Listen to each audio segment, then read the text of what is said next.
হয় না যেন চুরি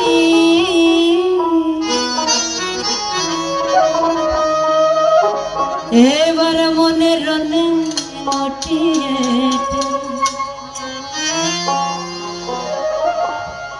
ফরিদ ভাই কররা ফকির মনের রনে মটিয়ে।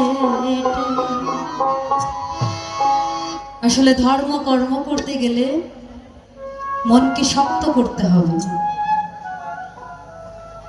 কারণ এই জগৎটা এমন একটি জগৎ যেটা মানুষ কটু কথা কিন্তু বেশি বলে, সেটাকে কিন্তু সহ্য করে আমাদের এই পথটা কিন্তু এগোইতে হয়।